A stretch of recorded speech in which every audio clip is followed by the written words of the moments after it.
Dobar dan! Danas krećemo sa geometrijom prostora i govorit ćemo o točkama, pravcima i ravninama koji su osnovni elementi prostora. Osnovne elemente prostora ne definiramo, nego aksiomima, odnosno prihvaćenim istinama, opisujemo njihove osnovne međusobne odnose. Svaka tvrdnja koja se može izvesti iz aksioma je teorem, odnosno poučak. I cijela matematika, odnosno geometrija, se temelji na aksiomima iz kojih se izvlače razni poučci, odnosno teoremi. Starogrčki matematičar Euklid je u 3. stoljeću prije Krista u svom dijelu Elementi prvi aksiomatski uveo ravninu koju po njemu i nazivamo euklidskom ravninom. Euklid je pokušao opisati osnovne objekte intuitivno objašnjavajući njihov smisao, pa je točku opisao kao ono što nema dijelova, krivulju kao duljinu bez širine, pravac kao krivulju koje su sve točke jednako raspoređene, a plohu kao ono što nema samo duljinu već ima i širinu. Od tada je naposled naš nekoliko novih aksiomatika, naravno koji su puno precizniji od ove Euklidove, ali on je ostao kao temelj geometrije prostora. Promotrimo fotografiju maslačka. U kakvom su međusobnom odnosu latice jednog maslačka? Idemo pogledati slikicu. U kakvom su međusobnom odnosu, dakle one se očito sjeku u jednoj točkici. U kakvom su međusobnom odnosu niti špage? Ako pogledamo ove niti, vidimo da je riječ o paralelnim pravcima. U kakvom su međusobnom odnosu nit špage i peteljka maslačka? Recimo, ova nit i ova peteljka. Pa sjeku se, jel tako?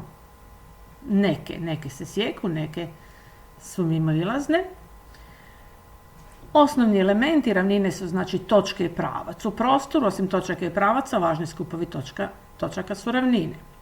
Točke označavamo velikim latiničnim slovima A, B, C i tako dalje. Pravce malim latiničnim slovima, dok ćemo ravnine označavati grčkim slovima alfa, beta, pi i tako dalje. Sad ćemo promotriti u kakvom se međusobnom položaju mogu nalaziti točke, pravce i ravnine. Kažemo da točka A leži na pravcu P, dok točka D ne leži na pravcu P i to pišemo ovako. Dakle, A je element P, dok D nije element P. Kažemo da točka B i pravac Q leže u ravnini Pi, evo ravninu smo označili sa Pi, dok točka C i pravac R ne leže u ravnini Pi. Da vidimo kako ćemo to zapisati. Dakle, B je element ravnine Pi, a Q je podskup ravnine pi. C nije element pi, a R nije podskup od pi. Zašto je sada ovdje kod točke element, a kod pravca podskup? Zašto nije isto? Dobro, dakle, B je element ravnine, nalazi se, dio je ravnine, a Q je također skup točaka, pa skup koji se nalazi u drugom skupu, on je podskup. To je ta razlika, jel, kod oznake. Ako točke leže na istom pravcu, kažemo da su kolinearne. Ovaj naziv koji ćemo stalno koristiti, kolinearne točke. A ako točke leže u istoj ravnini, kažemo da su komplanarne. I ovaj naziv nam je jako bitan. Dakle, kolinearne točke i komplanarne točke. Točke na istom pravcu, odnosno točke u istoj ravnini. Ako pravci leže u istoj ravnini, kažemo da su komplanarni. Komplanarni pravci mogu se sjeći, biti paralelni ili se podudarati. Evo ovi ovdje na slici se sjeku, ovi su paralelni, a nemamo slikicu za podudarati, dakle da leže jedan na drugom. Za pravce koji ne leže u istoj ravnini kažemo da su mimoilazni ili mimosmjerni. Evo recimo ovako nešto, imamo pravac Q koji se nalazi u ovoj plavoj ravnini, a pravac P i Q se ne nalaze u istoj ravnini, oni su mimosmjerni. Primijetimo da ukoliko su dva pravca paralelna ili se sjeku, oni su i komplanarni. Dakle, čim su oni paralelni, mi možemo kroz njih provući istu ravninu ili ako se sjeku također, dok u ovom slučaju mimosmjernih pravaca ne. I evo konačno prvog primjera, kaže nacrtajmo kocku A, B, C, D, A1, B1, C1, D1 i svašta nešto, tu moramo odgovoriti na pitanje. Ali mi krećemo naravno s tim kako ćemo nacrtati kocku na papiru. Skiciramo kvadrat u svojim bilježnicama iz sva 4 vrha ovog kvadrata koji smo skicirali pod kutom različitim od 45 s obzirom na stranice nacrtanog kvadrata nacrtamo paralele sukladne dužine. Evo, to su ove smeđe, dakle one su sve sukladne. Kako to znamo? Pa recimo ja sam ovdje išla 3 kvadratića desno, 2 gore i svugdje idete 3 desno, 2 gore i nacrtamo ove 4 dužine. Samo jedna mala napomena zašto je bitno ovo pod kutom različitim od 45, zašto nismo išli 3 desno i 3 gore primjerice. Može se i tako nacrtati kocka, ali onda nam se poslije neke stvari malo lošije vide, primjerice prostorna dijagonala koja će ići ovako, pa mislim da vam je puno pametnije da ipak radite ovako, da nije pod kutom od 45, jer će nam se tu onda lijepo vidjeti svi presjeci, dijagonali i sve što će nam trebati za kocku. I konačno kad smo povukli znači ove 4 dužine, spojimo krajeve tih 4 dužina. Evo tu vidimo, vodili smo računa o tome što ćemo crtati punom crtom, što isprekidanom. Isprekidane linije ne vidimo, a pune vidimo. I evo naše kockice. Idemo sada odgovarati na pitanja u zadatku. Prvo pitanje, navedimo pravce koji sadrže bridove kocke i na kojima leži točka A1. Evo točke A1, znači koji sve pravci sadrže točku A1 i bridove kocke. Pa evo ih, to su AA1, A1B1 i A1D1. Očito iz točke A1 izlaze 3 brida, pa je zato riječ i o 3 pravca. Drugo pitanje, navedimo vrhove kocke koji ne leže na pravcu BC. Dakle, ne leže na pravcu BC. To su očito svi ostali vrhovi osim točaka B i C. Pitanje treće, leži li vrh D u ravnini ABC, ravnina ABC. Dakle, ravnina je ovdje zadana preko 3 točke. Dakle, očito ravnina u kojoj leže A, B i C, ove 3 točkice, je ravnina ova dole na kojoj kocka stoji, pa vrh D leži u toj ravnini. Pitanje D, leži li pravac AC u ravnini BCD.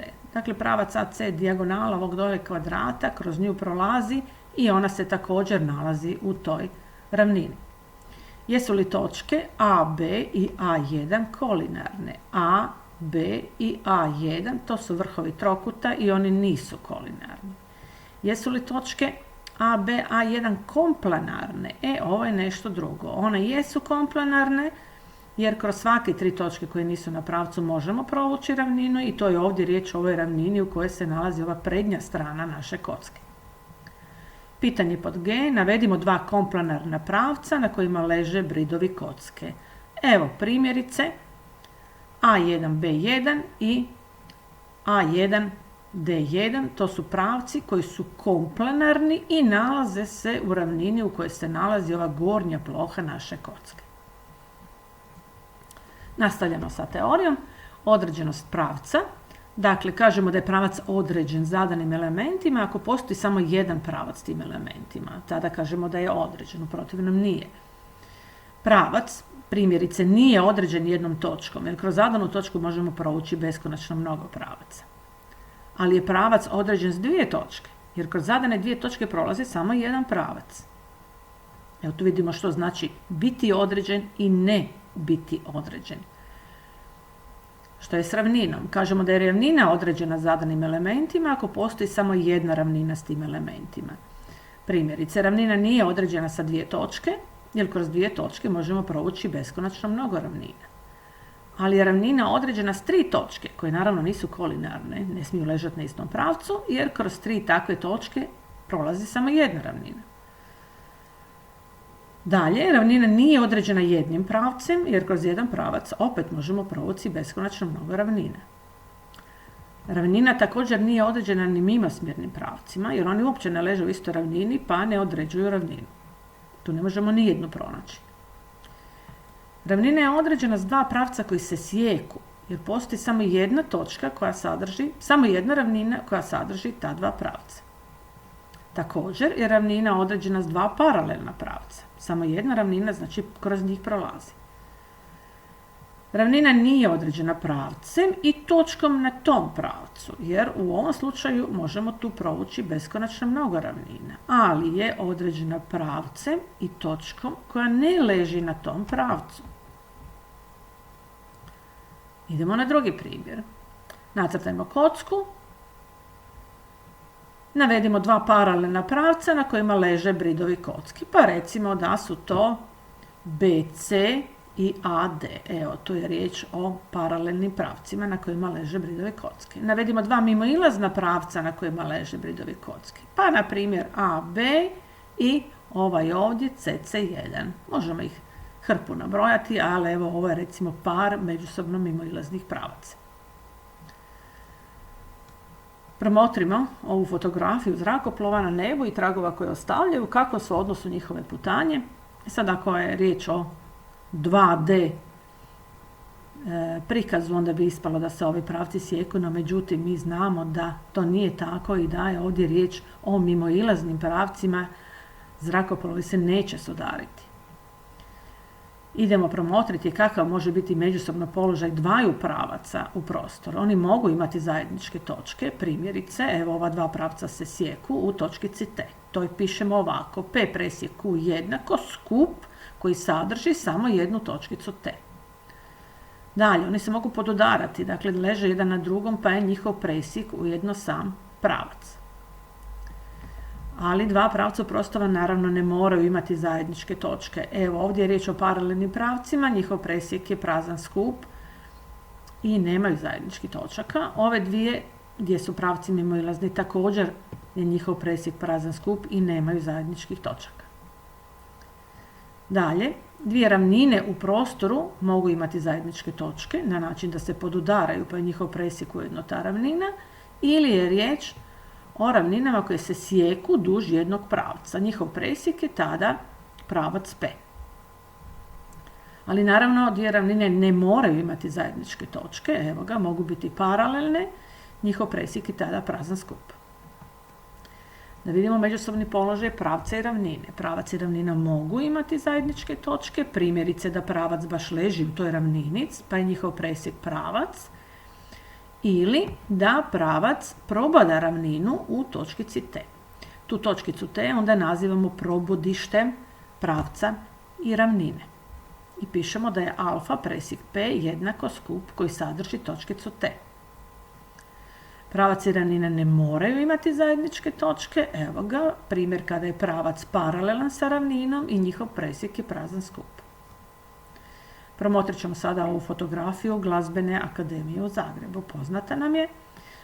U kakvom su međusobnom odnosu ravnina zemlje i pravac duž kojega su posađeni crveni cvjetovi. Dakle, ravnina zemlje i ovaj pravac, očito pravac leži, odnosno pripada ravninu. U kakvom su međusobnom odnosu ravnina zemlje i pravac na kojem je zraka sunca? Evo, pogledajmo sada ovaj pravac i ravninu zemlje. Što je tu odgovor na pitanje? Pa pravac, odnosno zraka sunce, probada ravninu zemlje. U kakvom su međusobnom odnosu ravnina pročelja Glazbene akademije, to je ova ravnina, i pravac na kojem leži zraka sunca.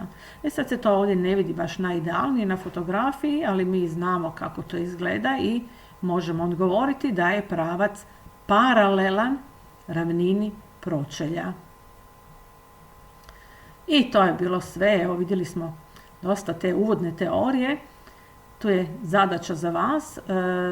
U ovom drugom zadatku pokušajte i obrazložiti zašto je odgovor na pitanje da ili ne, odnosno zašto je neka tvrdnja točna ili nije.